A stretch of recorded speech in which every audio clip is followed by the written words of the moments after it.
Now, with explosive allegations coming out of the Madlanga Commission, can it get any worse? We get some analysis from safety and security professor at the Tshwane University of Technology, Jacob Mofokeng. Professor, very good evening to you. Welcome to the late edition and thank you for your time. I mean, we've just heard some explosive revelations throughout the course of the day of Police Minister Senzo Mchunu, painted as a figure who was eager, very eager to see the disbandment of the political task team. What does this now reveal, and the kind of precedent could the Commission set for institutional reform as we continue to hear such details? Well, thank you for having me and good evening to SABC News viewers.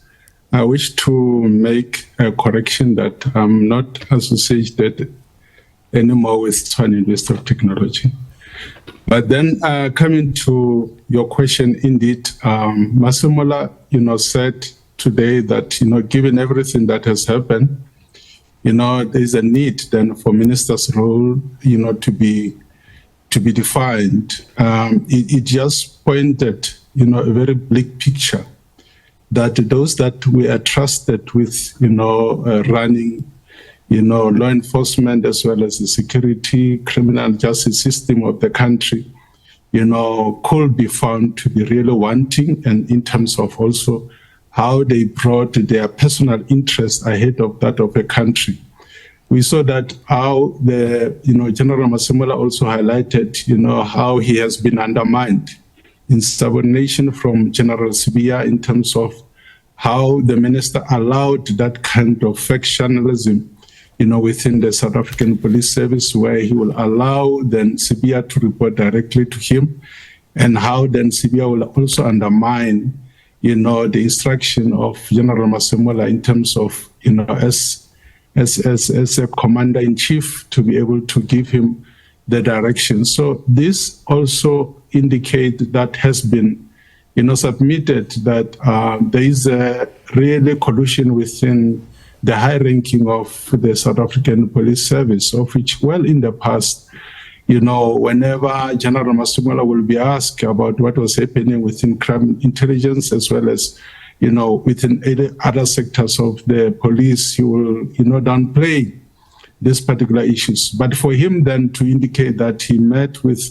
the president to discuss the disbandment of this task team, and he did not really disclose in terms of what amounted to that kind of the discussions. And we then look forward, for the president, to be able to provide clarity to South Africans as well as whoever is interested, to be able to understand then, what role then the president had to play when, this kind of information was communicated to him. But also, it is about whether, are there no people that are around the president that could be able to advise him beside the minister, because we expected that the minister is supposed to report to him as well as to provide, the direction in terms of the performance, as well as, to what extent the policies that, the minister has suggested, in line with whatever the president will provide to the country in terms of State of the Nation address, in terms of crime and all those things. But then it could not be that the president was not aware, and then as much as, even the police commissioner, confided in him to say that, well, there are things that needs your attention. So then it comes to a point where we see, based on the allegations raised against General Sibiya, to say that, there was that kind of lack of, communication within the policing, domain, as well as undermining of the role of that function of a police commission. Yeah, in fact, the police commissioner did say if he knew then what he knows now, perhaps things would have been different when it comes to the political task team. Would you say, so far, the testimony perhaps reveals isolated misconduct, or does it perhaps point to a much deeper culture of rot across state structures? Well, it addresses both, but also a deeper, culture of rot, within the system. And, we heard how, those investigators were informed that, there were 3 envelopes that were prepared, one which will go to them, the other to the magistrate, and the other to the prosecutor. It talks to what General Mukonas indicated, that even the judiciary, has been captured and, corrupted and infiltrated by individuals, who, based on what we heard, also directed the functions as well as the activities of the South African Police Service. So it really brings to the fore maybe the bigger picture of why then the members of the communities or the public